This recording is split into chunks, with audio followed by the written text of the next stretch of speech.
अस्सलाम वालेकुम। दुरूद शरीफ पढ़ना है।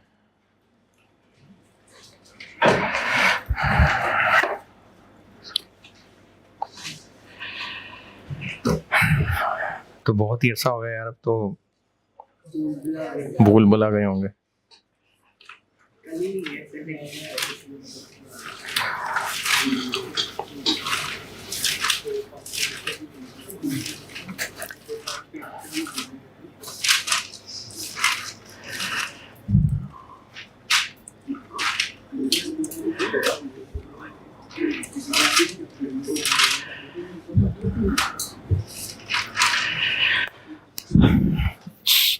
पांच स्टेप्स: कंटेंट आइडेंटिफाई करना, ट्रांजैक्शन प्राइस है ना, परफॉर्मेंस ऑब्लिगेशन ढूंढना, transaction price, allocation of price और रेवेन्यू रिकॉग्नाइज।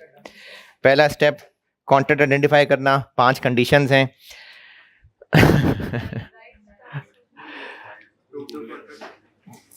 कॉन्ट्रैक्ट की टर्म्स अप्रूव हो गई हों, राइट्स पता लग गए हों, पेमेंट टर्म्स कमर्शियल सब्सटेंस है और इट इज़ प्रोबेबल कि कैश फ्लोज कलेक्ट होगा।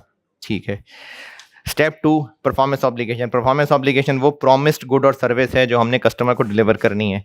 डिस्टिंक्ट होनी ज़रूरी है। डिस्टिंक्ट वो है जिसकी अपनी पहचान है और वैसे भी नॉर्मली अलग अलग बेचे जाते हैं।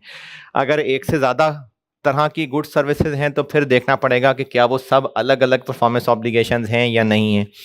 2 शर्तें: एक तो उनकी अपनी पहचान हो बाय नेचर, दूसरा with in the context of contract आप इसमें हाईली इंटर रिलेटेड ना हो। 3 सिनेरियोज हैं, तीनों में से कोई भी एक हुआ तो फिर वो हाईली इंटर रिलेटेड होंगे।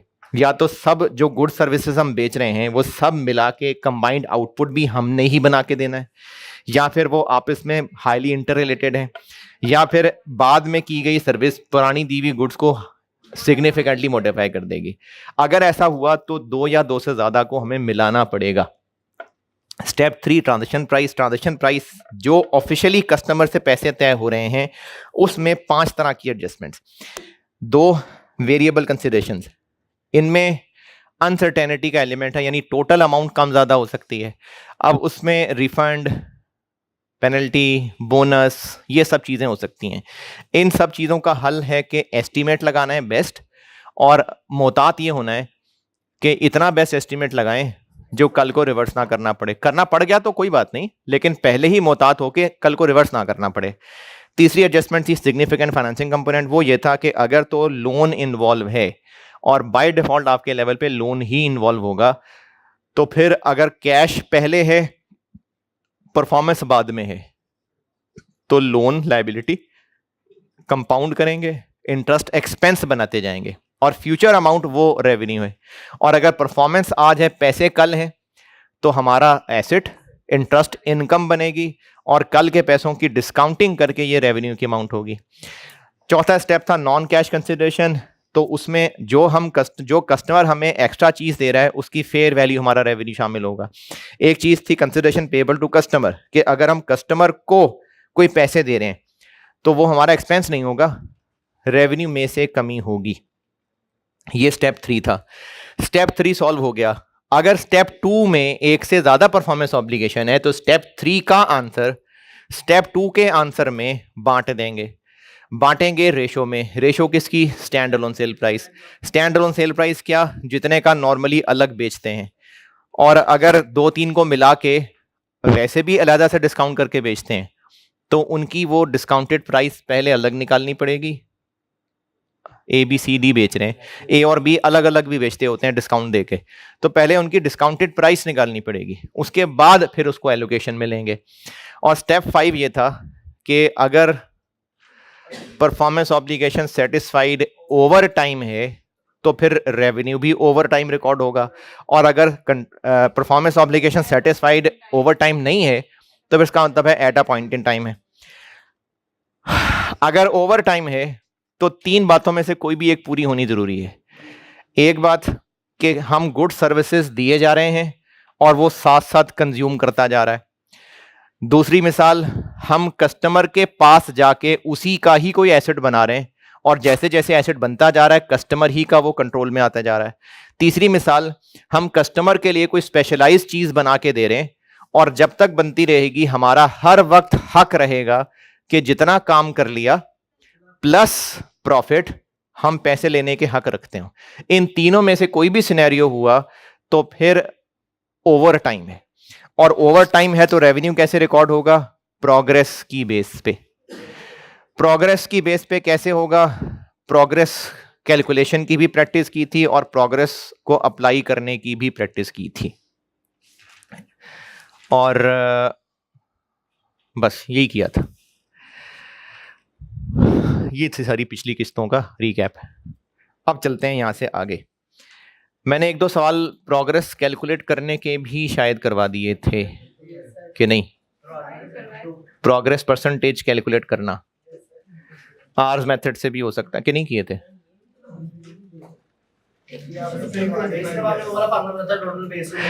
सिर्फ फार्मूला लिखा था ना, इसका इस्तेमाल नहीं किया था। चलें लिखें सवाल। प्रोग्रेस परसेंटेज कैलकुलेट करनी पड़ सकती है। अच्छा, जो मैंने साथ साथ पास्ट पेपर कराए ना, तो ऐसे पास्ट पेपर के क्वेश्चन जिसमें क्लियरली किसी ना किसी स्टेप के ऊपर सवाल बनाया हुआ है, जैसे आपको ये पूछा हुआ है कि बता दें इनमें से परफॉर्मेंस ऑब्लिगेशन कौन कौन सी हैं, तो सिर्फ स्टेप 2 को जहन में लाएं, उसका आंसर कर दें। अगर सिर्फ आपसे पूछा हुआ है कि ट्रांजैक्शन प्राइस कैलकुलेट कर दें, ट्रांजैक्शन प्राइस एलोकेट कर दें, तो ये स्टेप के ऊपर स्पेसिफिक सवाल थे, ये हम साथ साथ करते गए। फिर मैंने आखिरी क्लास से ऐसा सवाल कराना शुरू किया था जिसमें रेवेन्यू कितना रिकॉर्ड करना है ये पूछा हुआ है। ये एक्चुअली 5 स्टेप का सवाल है, क्योंकि 5वां स्टेप तभी होगा जब 1 2 3 4 हो सकेगा। तो अब से ऑनवर्ड जो सवाल कराऊंगा ना, वो 5 स्टेप्स वाले सवाल भी कराऊंगा। बीच में और भी आएंगे, लेकिन सवालों की पहचान बता रहा हूं। या तो किसी खास स्टेप के ऊपर सवाल बनाया होगा। जितने पास पेपर्स की प्रैक्टिस के सवाल किए थे, मुझे जहां तक याद पड़ रहा है, सब रिक्वायरमेंट से क्लियरली पता चल रहा है क्या रिक्वायर्ड है। लेकिन जिसमें आपसे रेवेन्यू कैलकुलेट कर दें, डिस्कस कर दें रेवेन्यू कितना होगा, तो वो स्टेप 5 है। और स्टेप 5 का सवाल करना हुआ तो एक्चुअली हमें 5 स्टेप्स के आंसर करने पड़े होंगे। इसकी प्रैक्टिस करते हैं तो बताता हूं। ये प्रैक्टिस मैंने करा दी थी कि प्रोग्रेस परसेंटेज अप्लाई करना और रेवेन्यू रिकॉर्ड करना, ये कर लिया था। प्रोग्रेस परसेंटेज इटसेल्फ कैलकुलेट कैसे करनी है, इसके भी एक दो सवाल लिख लेते हैं। लिखें सवाल। हैं?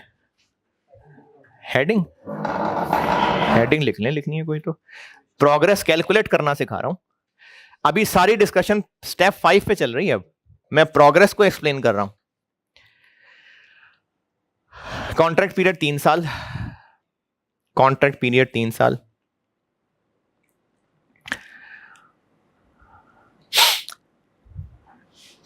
Total contract price, total contract price 460 million, 460 million.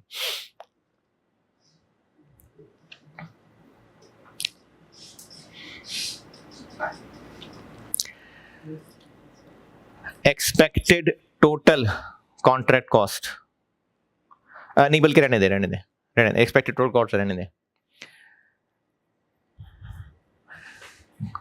Cost incurred, costs incurred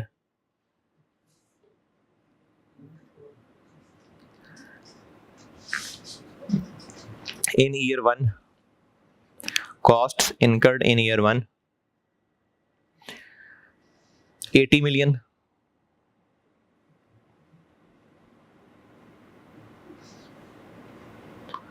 cost incurred in year 2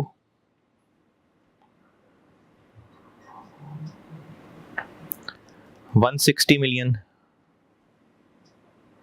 और cost incurred in year 3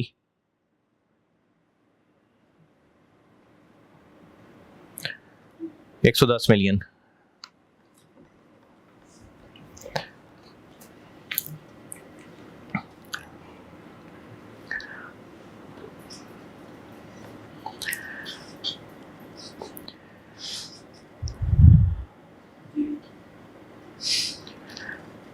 estimated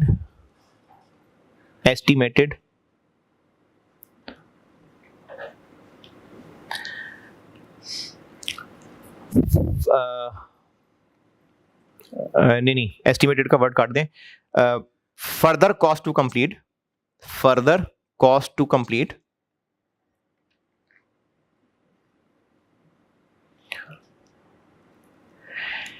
as estimated,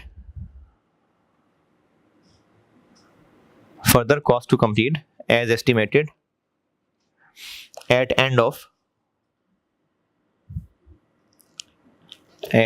of colon दो रुकते, ईयर 1 ईयर 2, ईयर 1 ईयर 2 दो फिगर्स बताऊंगा.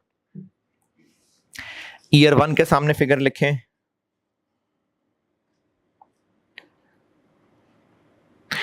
मुझे इंडिविजुअल कॉस्ट बताइएगा, क्या क्या बताइए मैंने.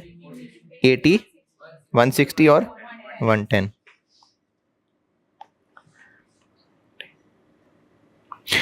ईयर 1 के सामने लिखें 250, 250 और ईयर 1 के सामने लिखें, ईयर 2 के सामने 105, 105. रिक्वायर्ड है मुझसे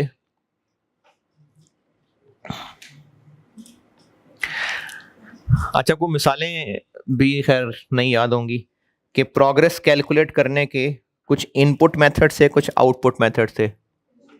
इनपुट मेथड्स की मिसालें थी cost incurred, hours method, machine hours, labour hours. और आउटपुट मेथड की मिसाल थी कि सर्वे करेगा क्लाइंट का कोई एक्सपर्ट, वो बताएगा कितना काम हो गया है. यूनिट्स कंप्लीटेड मेथड, ये लिखे हुए हैं. चले सवाल में क्या बता दिया मैंने. हाँ जी, रिक्वायर्ड है ईयर 1 2 3 का रेवेन्यू, ईयर 1 2 3 का revenue. If progress is measured, ये बात मैं अगर ना भी लिखाऊं ना तो सवाल में डेटा ही सिर्फ इतना है जो मैं लिखवाने लगा हूं. ये ना भी लिखवाता तो डेटा से देख के पता भी यही चल रहा है. रेवेन्यू रिक्वायर्ड है ईयर 1 2 3 का if progress is measured on cost incurred basis. ये ना भी मैं कहता ना तो सवाल में डेटा ही कॉस्ट का बताया हुआ है. ईयर 1 की प्रोग्रेस कितनी, ईयर 1 की प्रोग्रेस कैसे कैलकुलेट करूं. ईयर 1 के एंड तक कितना खर्चा हुआ डिवाइडेड बाय. अच्छा अभी हम ईयर 1 के एंड पे खड़े हैं, ठीक है इधर.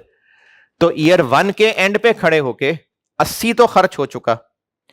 ईयर 1 के एंड पे खड़े होके ये 260 क्या चीज है, ये 260 क्या चीज है. 250 बोला मैंने, हाँ. ये क्या चीज है 250. ईयर 1 के एंड पे खड़े होके हम अंदाजा लगा रहे थे कि ईयर 2 और 3 में 250 और खर्च होगा. तो ईयर 1 के एंड पे खड़े होके बेस्ट एस्टीमेट के मुताबिक प्रोग्रेस का फार्मूला लिख के दिया था मैंने. डिनोमिनेटर में क्या आएगा,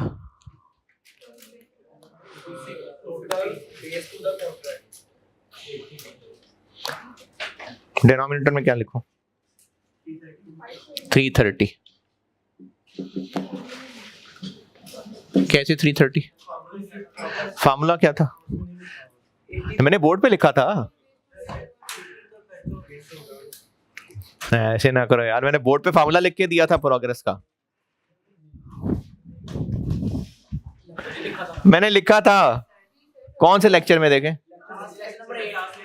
पिछले लेक्चर में लिख के दिया. सुना है वो कि नहीं सुना. लेक्चर 8 में मैंने लिखा फार्मूला, प्रोग्रेस का फार्मूला लिखा था कि total base to date divided by total base for the contract. यानी हम जो भी बेस ले रहे हैं अब तक कितना हो चुका हुआ है और हमारा बेस्ट एस्टीमेट के टोटल कितना होगा. तो ईयर 1 के एंड पे खड़े हैं हम, 80 मिलियन खर्च हो चुका. और ईयर 1 के एंड पे खड़े होके हमारा क्या एस्टीमेट है, टोटल कॉन्ट्रैक्ट पे हम कितना खर्चा कर देंगे. 80 कर चुके, मजीद 250 कर देंगे तो 330 कितना 24.24।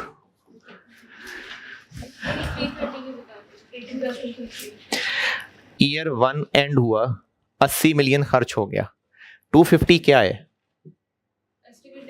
किस बात का, कब?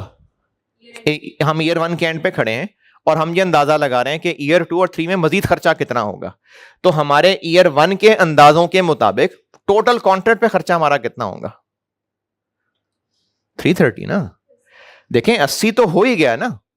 अगर आपके अब्बा जी ने यह फैसला करना है कि इसकी पढ़ाई पे टोटल कैफ पे कितना खर्चा होगा, है अन्य वहां तो होगा, लेकिन जितना अब तक हो चुका वो तो एक्चुअल पता है ना, प्लस बेस्ट अंदाजा के कितना और होगा, ये टोटल मिलाएंगे तो टोटल खर्चा आएगा ना। तो हमारा अंदाजा था कि अब तक तो हम 80 लगा चुके हैं, ईयर 1 में तो 80 लग चुका है, ईयर 1 के एंड पे खड़े हुए हम,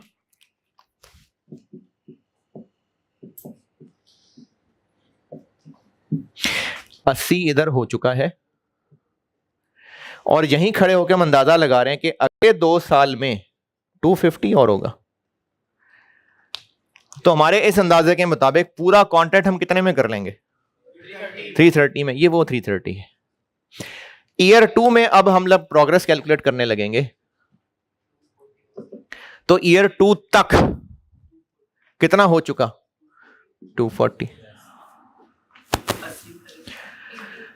क्योंकि 80 पहले ही हुआ था, 160 और हो गया। अब मैं ये लाइन ईयर 2 की बना के देता हूं। ईयर 1 में 80 हुआ, ईयर 2 में 160 हुआ। अब अंदाजा क्या है, ईयर 3 में कितना और होगा। तो इस अंदाजे के मुताबिक हम टोटल काम कितने में कर लेंगे, 345।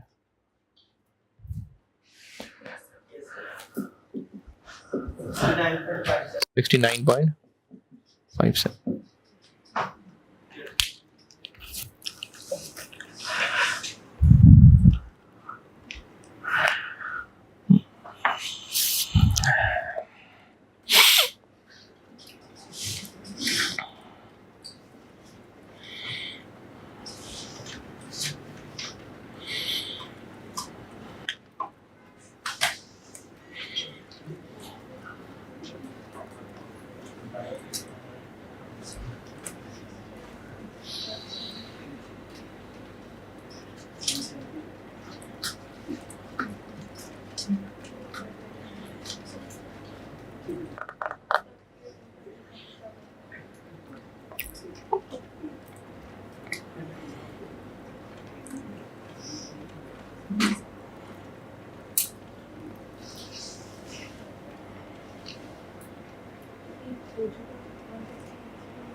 और ईयर 3 तो 100 ही है।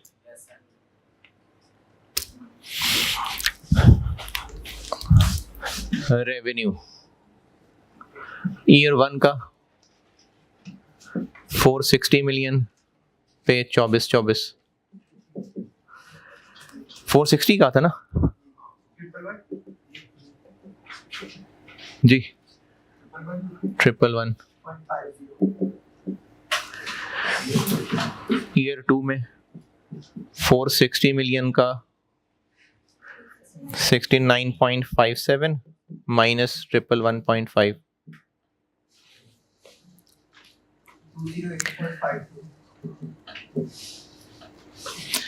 और ईयर 3 में 460 में से 111.5 माइनस और 208.52 माइनस 13।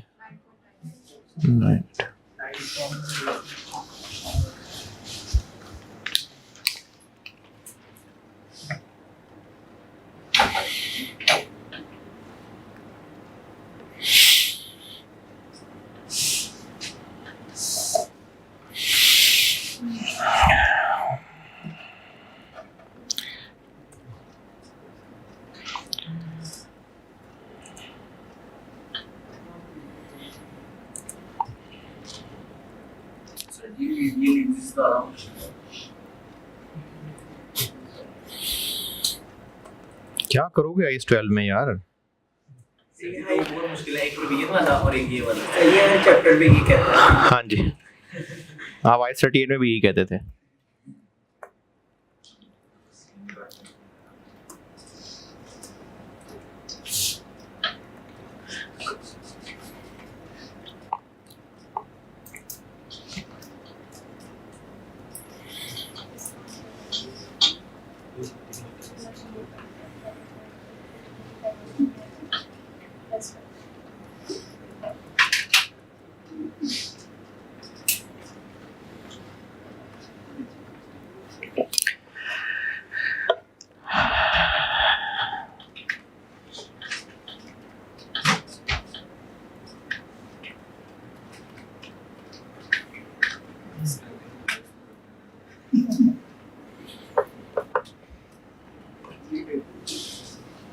इस टाइम पे हम 2x पे कर देते थे।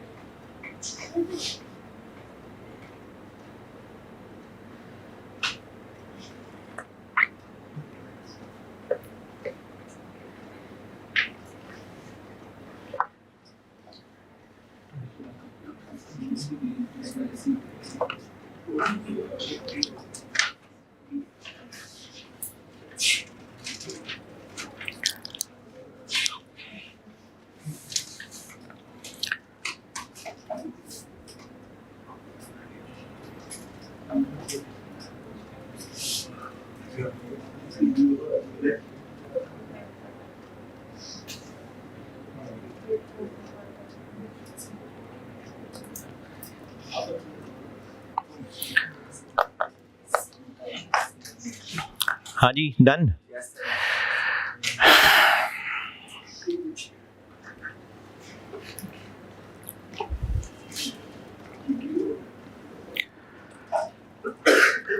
चले, प्रोग्रेस कैलकुलेशन ये काफी, एक सवाल ही काफी है। अच्छा, अब आइए आप नोट्स में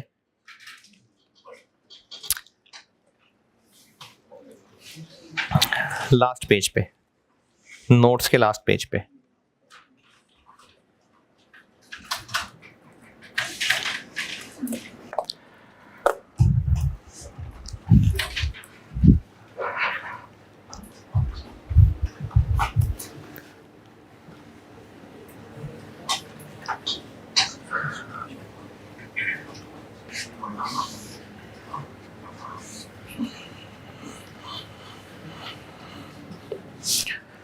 कॉन्ट्रैक्ट कॉस्ट्स की हेडिंग नजर आ रही होगी।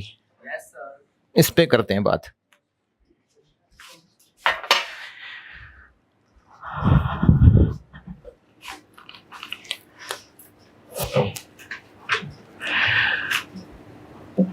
यानी हमें इस काम को पूरा करने के लिए जो खर्चा करना पड़ेगा, इसमें पहले तो 2 हिस्से कर रहा हूं।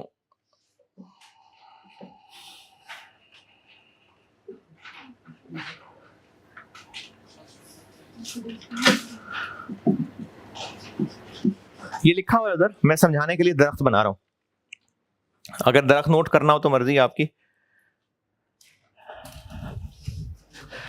मैं समझाने के लिए दरख्त बना के बता रहा हूं।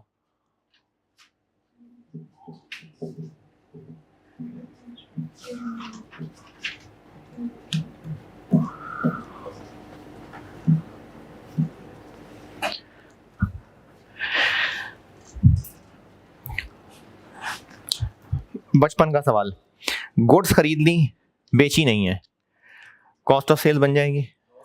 नहीं। अगले साल बेची है तब कॉस्ट ऑफ सेल बनेगी। क्यों? जब खरीदी थी तभी बना लेते कॉस्ट ऑफ सेल्स, क्योंकि प्रोबेबल नहीं था। बचपन का, बिल्कुल बचपन के सवाल की बात कर रहा हूं। तब तो प्रोबेबल की स्पेलिंग भी नहीं पता थे। हाँ जी, ईयर 1 में खरीदी, बेची ईयर 2 में, कॉस्ट ऑफ सेल्स कब माने? ईयर 2 में। क्यों? खरीद तो ली थी ईयर 1 में, क्योंकि उनसे जो रेलिवेंट रेवेन्यू, रेलिवेंट बेनिफिट आ रहा है वो बेचने तो आ रहा है। तो मैचिंग कॉन्सेप्ट, उन गुड्स को कॉस्ट ऑफ सेल भी कब बनना चाहिए? ईयर 2, ताकि वो सेल से मैच हो सके। जो काम हम कर रहे हैं, यानी जो परफॉर्मेंस ऑब्लिगेशन हमने परफॉर्म करनी है, ये वो करने की कॉस्ट है। जैसे अगर गुड्स कस्टमर को बेचनी है तो उन गुड्स को खरीदने या बनाने की कॉस्ट। अगर हमने कस्टमर को कोई सर्विस परफॉर्म करके देनी है तो फिर हमारे उस सर्विस को करने की कॉस्ट। ये है काम को करने की कॉस्ट, मैचिंग कॉन्सेप्ट। इसको कॉस्ट ऑफ सेल कब बनना चाहिए? जब सेल रिकॉग्नाइज हो रही है। अच्छा, सेल कब रिकॉग्नाइज हो रही है? जब परफॉर्मेंस ऑब्लिगेशन सेटिस्फाई हो रही है। तो अगर तो परफॉर्मेंस ऑब्लिगेशन सेटिस्फाई हो रही है at a point in time, तो तभी सेल बनेगी, तभी कॉस्ट ऑफ सेल बन जाएगी। और अगर परफॉर्मेंस ऑब्लिगेशन सेटिस्फाई हो रही है ओवर टाइम, तो रेवेन्यू भी प्रोग्रेस के हिसाब से बनेगा, तो कॉस्ट ऑफ सेल भी प्रोग्रेस के हिसाब से बनेगी। यानी इस चीज ने ना, ये जो है इसने मैच करना है रेवेन्यू के साथ।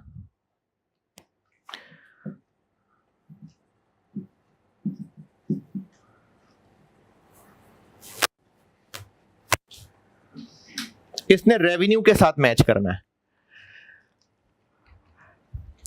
कुछ खर्चे ऐसे होंगे जो काम करने से पहले के खर्चे हैं। काम करने से पहले के खर्चे, जैसे अगर कस्टमर ने इश्तिहार दिया था अखबार में कि बिल्डिंग बनानी है, हमने बताएं जो जो बनाना चाहते हैं बताएं, टेंडर पेश करें, तो हम लोगों ने बिड किया कि हम आपको ये बिल्डिंग इतने में बना देंगे। बहुत सारे लोगों ने बिड किया होगा, उस कस्टमर को बहुत सारे लोगों ने अप्रोच किया होगा कि हम आपको बिल्डिंग बना देंगे, इतने में बना देंगे। ये बिल्डिंग 450 मिलियन में बना देंगे, ये एम ही बस 450 किसी बुजुर्ग से पूछ के बता दिया होगा कितने पैसे मांग लें। कैसे कैलकुलेट किया हो? सारी कैलकुलेशंस की होंगी ना, इस पे टाइम लगा होगा, खर्चा हुआ होगा, कोई ना कोई इसके लिए इंफॉर्मेशन हासिल करने के ऊपर डाटा खर्चा हुआ होगा, वो कोई एक्सपर्ट हायर किया होगा। ये सारे के सारे खर्चे कर दिए। फिर हो सकता है क्लाइंट ने कहा हो कि ठीक है जी, आप सब लोग इस्लामाबाद हमारे हेड ऑफिस में आ जाएं, वहां पर डिनर भी होगा, वहां पर फिर हम लोग ऐलान करेंगे कि किसके नाम की बिड निकली है, किसको हम ये कॉन्ट्रैक्ट देने लगे। अब वहां से हमारा मैनेजर गाड़ी में इस्लामाबाद गया, पेट्रोल का खर्चा हुआ। ये सारे के सारे खर्चे अगर हमें कॉन्ट्रैक्ट ना भी मिला तो भी ये हो रहे हैं या बच सकते हैं? तो भी हो रहे हैं। हाँ, अब वहां पर हमारा नाम निकल आया तो हमने अपनी टीम को इस खुशी में खाना भी खिलाया और कमीशन भी दिया लोगों को। ये खर्चा होना ही होना है, कॉन्ट्रैक्ट ना भी मिलता तो नहीं, ये कॉन्ट्रैक्ट मिला है तो हो रहा है। तो वो खर्चा, इसको मैं दो वर्ड्स बता देता हूं। एक को मैं कह देता हूं इंक्रीमेंटल, और एक को क्या कह दूं,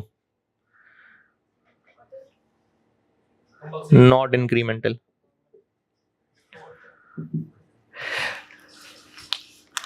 इसकी मिसाल कमीशन, इसकी मिसाल बिड प्रिपरेशन कॉस्ट्स। इन खर्चों का कॉन्ट्रैक्ट जीतने से या ना जीतने से ताल्लुक नहीं है, यह खर्चा होना ही होना है।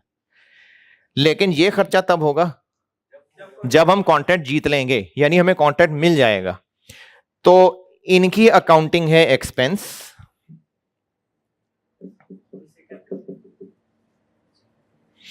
और इसकी अकाउंटिंग है, इनके साथ जोड़ देंगे इनको।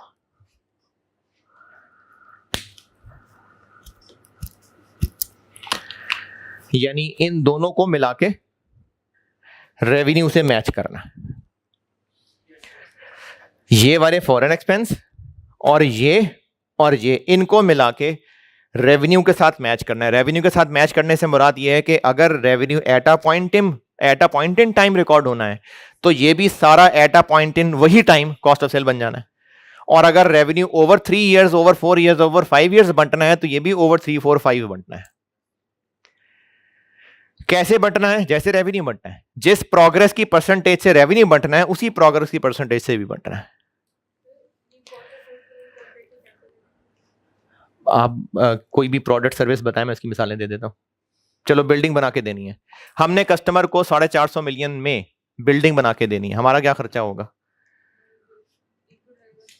सारा खर्चे ही खर्चे होंगे हमारा। उसमें लेबर का खर्चा होगा, मटेरियल का खर्चा होगा, सारी सुपरविजन का खर्चा होगा, सारे खर्चे होंगे हमारे, वो सब ही हैं।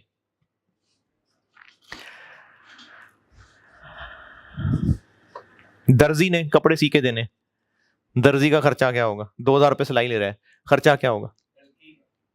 धागा लगेगा, उसकी बिजली लगेगी, बटन लगेंगे। अच्छा, रेंट के अलावा लेबर के पैसे होंगे। ठीक है, रेंट मुश्किल है एलोकेट करना, वो मुश्किल है क्योंकि रेंट तो पूरी शॉप का रेंट है, वो तो बिजनेस के खर्चे हैं। लेकिन अगर हम डायरेक्टली एट्रीब्यूट कर पाए तो मजदूरों का खर्चा, धागा, बटन, सुइयां इस्तेमाल होंगी, टूट जाएंगी, ये चीज है जी। जो भी लगना है उस पर, जो जो खर्च होना है।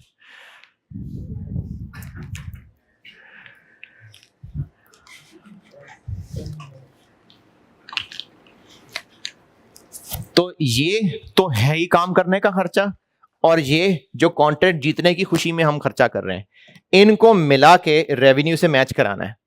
अच्छा, अभी जो मैंने मिसाल दी थी गुड्स की, ईयर 1 में खरीदी, ईयर 2 में बेची, सेल्स कब मानेंगे? ईयर 2 में। कॉस्ट ऑफ सेल्स कब मानेंगे? ईयर 2 में। तो खरीद ली थी ईयर 1 में, ईयर 1 में उनको क्या कहें? इन्वेंट्री। तो इन खर्चों को हमने रेवेन्यू से चूंकि मैच कराना है, तो जब तक इनको हम कॉस्ट ऑफ सेल नहीं बनाएंगे तब तक ये खर्चे क्या होंगे? तब तक ये हमारी इन्वेंट्री होंगे। दोबारा, ये जो खर्चा कर रहे हैं हम, जब तक हम इस प्रोडक्ट, इस सर्विस का बेचना सेल रिकॉर्ड नहीं करेंगे, तब तक इस खर्चे को कॉस्ट ऑफ सेल भी नहीं कह सकते ना। तो क्या कहेंगे इसको फिर? इन्वेंट्री। तो तब तक, ये बात आप यहां बेशक उर्दू में लिख लें कि ये सारा खर्चा जब तक कॉस्ट ऑफ सेल नहीं बन रहा होगा तब तक ये हमारी इन्वेंट्री होगा। कॉन्ट्रैक्ट वर्क इन प्रोग्रेस का नाम इस्तेमाल करते हैं इसके लिए।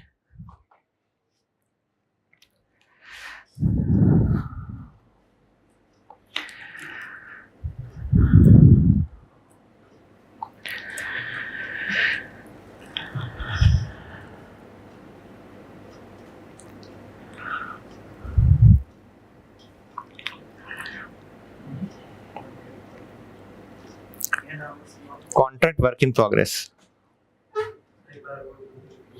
है जी। जब तक है जहां ये जो खर्चे हैं, ये सारे के सारे, हम जब तक इनको कॉस्ट ऑफ सेल्स नहीं बनाएंगे तब तक खर्चे तो हो रहे होंगे ना, तो उनको हमें इन्वेंट्री कहना पड़ेगा। तो वो इन्वेंट्री है, लेकिन अकाउंटिंग करते हुए इनके लिए नाम कॉन्ट्रैक्ट वर्क इन प्रोग्रेस इस्तेमाल कर रहे होते हैं।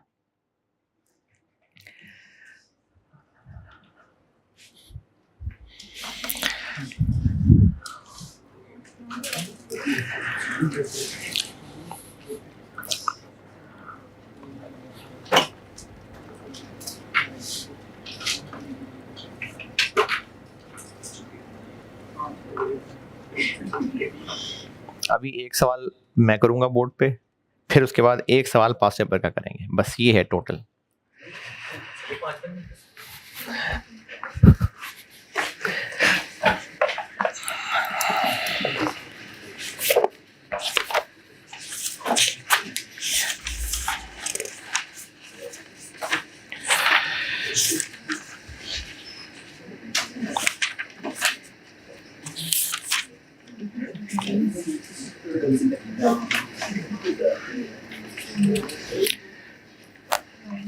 अच्छा, एक सवाल मैंने बनाया है खुद।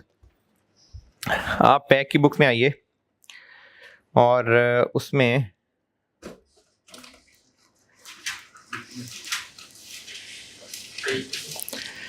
बताता हूँ, पेज नंबर 442। नहीं, मिर्जा लिमिटेड नहीं, कामरान बिल्डर्स के नाम से।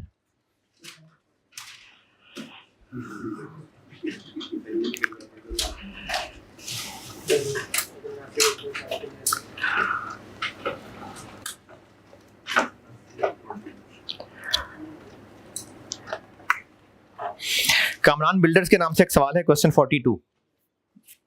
ये पढ़ ले, मैं करता हूं बोर्ड पे।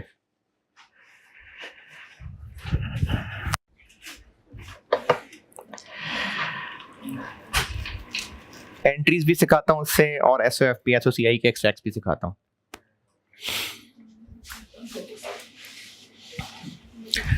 ये मिटा दूं? वो जो कॉन्ट्रैक्ट कॉस्ट्स की सारी कहानी लिखी हुई है ना, वो मैंने यही समझाई है इधर।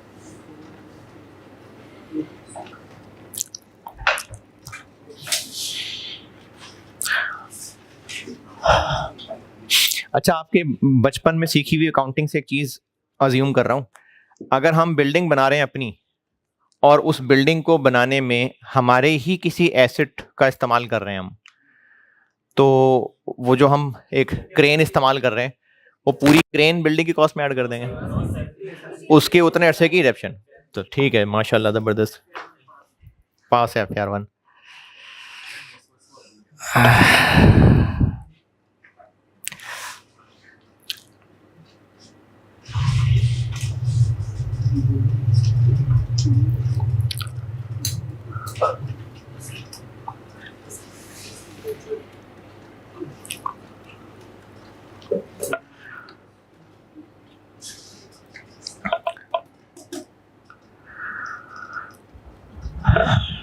हाँ जी, पढ़ लें तो मैं करूं।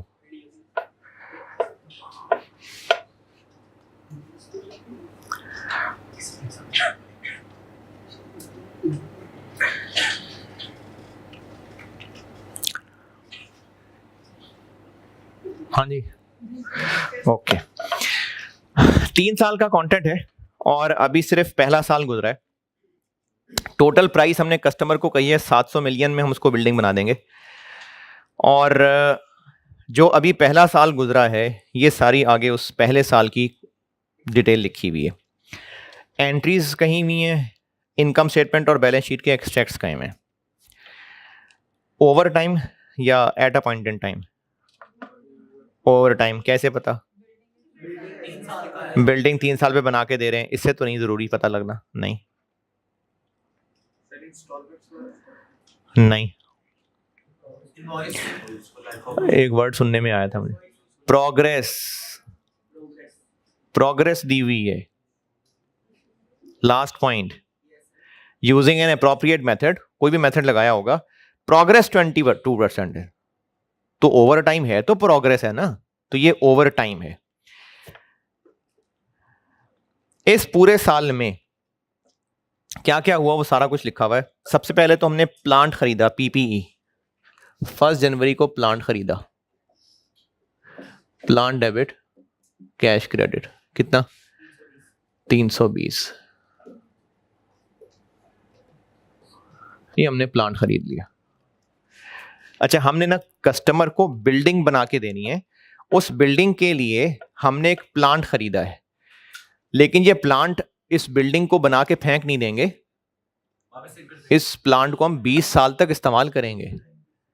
यूजफुल लाइफ 20 साल बताई हुई भाई। तो ये ऐसे ही है कि हम बिल्डिंग बनाने के लिए लेट से कोई क्रेन ले रहे हैं, तो क्रेन खरीद रहे हैं हम, क्रेन हमारा पीपीई है। फिर इसके अलावा इस साल में मजीद हमने जो बिल्डिंग कस्टमर को बना के दी है, उस पे इस साल कितना खर्चा किया? 85। जितना खर्चा करते जाएंगे, ये सारा खर्चा हम साथ साथ एक्सपेंस बनाते जाए। चूंकि रेवेन्यू ओवर पीरियड रिकॉग्नाइज होना है, तो कॉस्ट ऑफ सेल भी ओवर पीरियड होनी है। इसलिए जब जब खर्चा होता रहेगा, हम उस सारे के सारे को अपनी इन्वेंट्री बनाते रहेंगे। कॉन्ट्रैक्ट वर्क इन प्रोग्रेस, तो contract work in progress debit.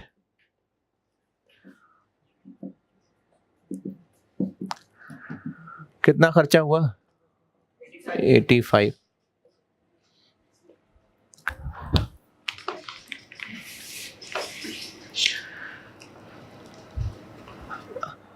Excluding डेप्शन लिखा हुआ है, तो डेप्शन की भी एंट्री करनी पड़ेगी। प्लांट की 1 साल की डेप्शन इसी बिल्डिंग की कॉस्ट में जानी है ना, तो उसका डेबिट भी किधर जाएगा? डेप्शन एक्सपेंस डेबिट नहीं, यही कॉन्ट्रैक्ट वर्क इन प्रोग्रेस। अच्छा, ये जो बचपन का आपको एक कैपिटल वर्क इन प्रोग्रेस याद आ रहा होगा, ये वो चीज नहीं है। कॉन्ट्रैक्ट वर्क इन प्रोग्रेस ये नाम इस्तेमाल होता है हम जो कस्टमर को गुड्स बना के दे रहे हैं, बेशक वो अगले की बिल्डिंग ही क्यों ना हो, हमारे लिए तो वो इन्वेंट्री है ना जो हम उसको बना के दे रहे हैं। तो कॉन्ट्रैक्ट वर्क इन प्रोग्रेस। कितनी डेप्रिसिएशन एक साल की? 16। और क्रेडिट FR1 पास है, एक्यूमुलेटेड डेप्रिसिएशन।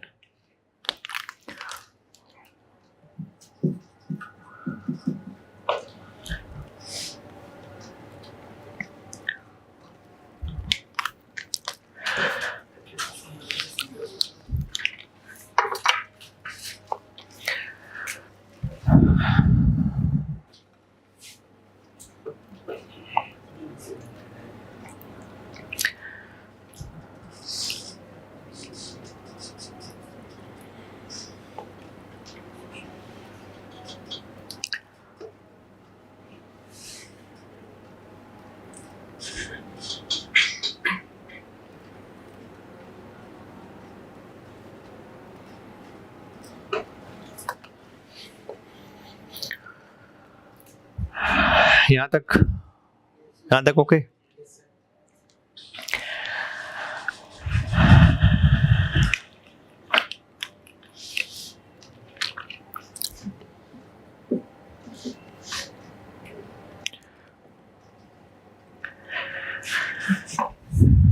सेल्स कितनी रिकॉर्ड करूं? सेल्स कितनी?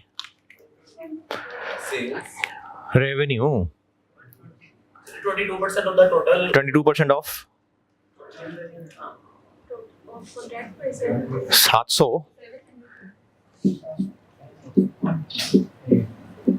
ये यही जो कर रहे हैं पिछली 2 क्लासों से, अभी कुछ देर पहले भी यही किया था। पूरी contract price into progress percentage कितना? 154। अच्छा, ये ना मैंने आपको कल बताना है, इसलिए बगैर समझे बस सिर्फ यहां लिख के दे रहा हूं मैं। रिसीवेबल में डेबिट 120 और कॉन्ट्रैक्ट एसेट नाम की मैंने एक चीज डेबिट की है, ये कल समझाऊंगा इंशाल्लाह। 34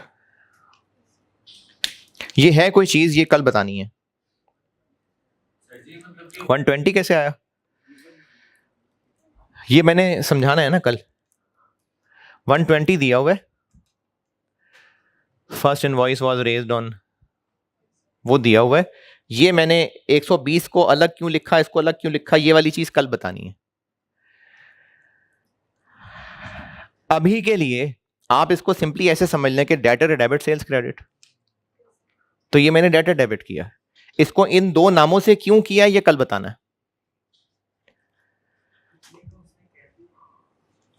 बताना है ये दोनों डेबिट बताने हैं अभी कल। सेल्स की अमाउंट ओके। अच्छा, अब अगर हमने सेल्स इतनी रिकॉर्ड की है ना, उतनी नहीं, हमने जिस तरीके से सेल्स रिकॉर्ड की है उतने ही परसेंटेज से कॉस्ट भी रिकॉर्ड करेंगे। क्या एंट्री करेंगे? अमाउंट नहीं पूछ रहा, एंट्री। देखिए, जब तक खर्चा करके हम खर्चा कर रहे थे तभी कॉस्ट ऑफ सेल नहीं कहा था, अभी क्या कहा था? Contract work in progress inventory है। अब मैं कह रहा हूं कि हमने कॉस्ट ऑफ सेल बनानी है, तो एंट्री क्या होगी? कॉस्ट ऑफ सेल्स डेबिट और ये क्रेडिट। अब रहा मसला कि इसकी अमाउंट क्या होगी। तो जिस तरह से हमने मैचिंग करानी है रेवेन्यू के साथ, अगर revenue at a point in time होना होता तो कॉस्ट ऑफ सेल भी सारी की सारी at a point in time होती। अगर रेवेन्यू प्रोग्रेस के हिसाब से होगा तो कॉस्ट ऑफ सेल भी प्रोग्रेस के हिसाब से होगी। ये 22% किसके ऊपर अप्लाई करूं? इनके ऊपर, इसके ऊपर, इन दोनों को ऐड करके, और सच्ची को भी ऐड करके 310। ये 22% किस पे मल्टीप्लाई किया है? टोटल कॉन्ट्रैक्ट प्राइस पे, कि पूरे काम का हमने जितना कमाना है उसका 22% हम अभी सेल मान रहे हैं। तो कॉस्ट ऑफ सेल हम किसका 22% माने? पूरे काम पे जितना खर्च करना है। प्रोग्रेस परसेंटेज हमने रेवेन्यू पे लगानी है ना, तो यही 22% हमने कॉस्ट ऑफ सेल भी कहना है। किसका 22%? 700 है, पूरे काम से कितना कमाना है, तो 22% सेल्स, तो कॉस्ट ऑफ सेल्स किसका 22% होगा कि पूरे काम पे हमने टोटल कॉस्ट कितनी खर्च करनी है। और ये बिल्कुल वैसे ही निकालेंगे जैसे पिछले सवाल में भी वो 330 और 345 निकाल रहे थे।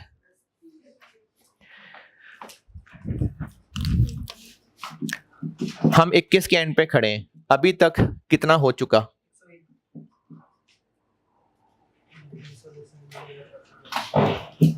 85 और 16 कितना? 101। मजीद और कितना होना है? और इसमें डेप्रिसिएशन है 310 प्लस 16 इंटू 2, ये क्या किया? ये बाकी 2 साल और खर्चा होना है ना, तो 2 साल में फिर 2 साल की रेप्शन भी आनी है। 342 443। इसके ऊपर 22% लगा के हम कॉस्ट ऑफ सेल बनाएंगे।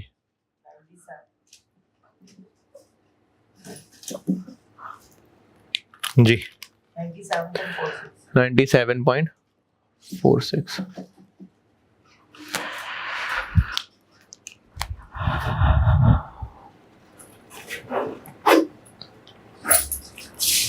अच्छा, अगर 22%, ठीक है, अगर 22% प्रोग्रेस ना दी होती, खुद कैलकुलेट करनी पड़ती और कहा होता कॉस्ट इनकट की बेस पे कैलकुलेट होनी है, तो 101 डिवाइडेड बाय 443।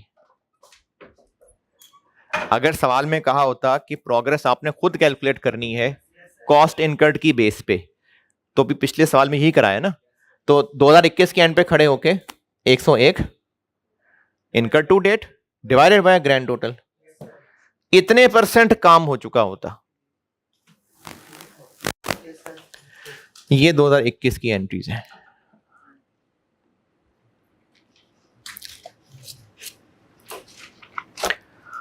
जी सर उसी दिन 31/21 को उसको इन्वेंटरी बना रहे हैं, उसी दिन हम उसको कॉस्ट ऑफ सेल में बना रहे हैं, एक ही दिन। कुछ 10 मिनट ठहर के बना लेते हैं। अच्छा, मैं अभी आपको इनकम स्टेटमेंट के एक्सट्रैक्ट्स बता दूं ना, और बैलेंस शीट के, फिर शायद आपकी बात का जवाब मिल जाएगा उसी में। इनकम स्टेटमेंट के एक्सट्रैक्ट्स में क्या आएगा?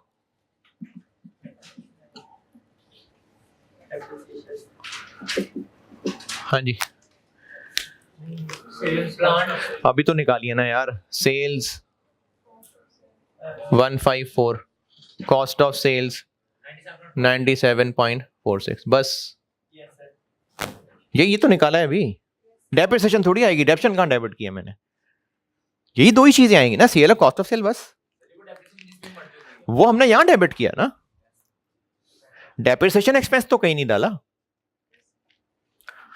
तो सेल आएगी और कॉस्ट ऑफ सेल आएगी।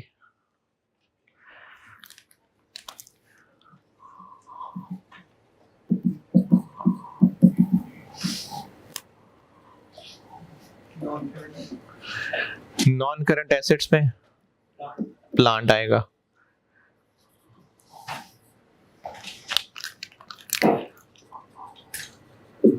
$320 का खरीदा, 16 डेप्रिशिएट हो गया। फिर ये जो मैंने भी आपको कल समझाने, रिसीवेबल 120 और कॉन्ट्रैक्ट एसेट, ये कल समझाना है इंशाल्लाह, 34 और कॉन्ट्रैक्ट वर्क इन प्रोग्रेस जो बाकी रह गया ना, ये हमारी इन्वेंट्री है कि हमने खर्चा जो किया इस साल वो तो किया 101, लेकिन इसमें से हमने इतने को निकाल के कॉस्ट ऑफ सेल कहा है, तो बाकी यही तो क्लोजिंग इन्वेंट्री होती है। जितना इस साल खर्चा हुआ contract work in progress debit, फिर इसमें से इतना हमने क्रेडिट करके कॉस्ट ऑफ सेल बना दिया, तो बाकी इन्वेंट्री रह गई ना, तो वो बाकी इन्वेंट्री का बैलेंस आ गया कितना? 3.54। ये बैलेंस शीट के एक्सट्रैक्ट।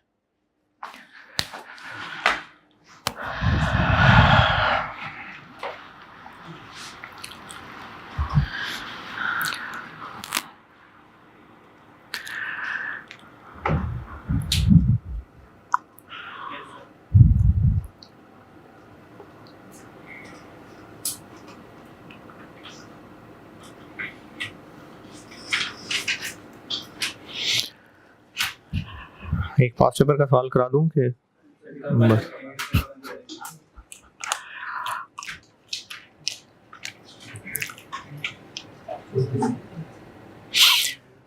अच्छा, मैं इसका होमवर्क तो IFRS 15 का नहीं देता होता, लेकिन इसके बारे में कहूंगा कि ये सवाल आप दोबारा कर लें, यही वाला, नहीं तो जुबानी देख ही लें, समझ ही लें, क्योंकि इस तरह की कैलकुलेशन ना ये अभी तक कैफ में टेस्ट हुई नहीं है, जिसमें कंस्ट्रक्शन और उसकी percent contract work in progress, ये CFAP में 1-2 सवाल इस तरह के आए हुए हैं। कैफ में इस तरह का नहीं हुआ अब तक, टेस्ट हुआ है लेकिन बहुत आसान लेवल का, तो वो लेवल बढ़ते देर नहीं लगती, तो इसलिए ये आप इसी को रिवाइज कर लें बेशक। यानी अभी जो रिसेंटली टेस्ट हुआ था उसमें भी थोड़ी परसेंटेज है, मामला प्रोग्रेस दी हुई है।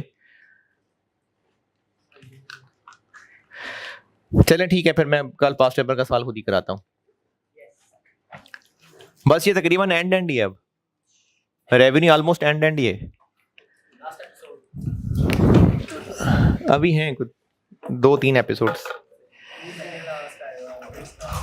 ठीक है जी, अल्लाह हाफिज।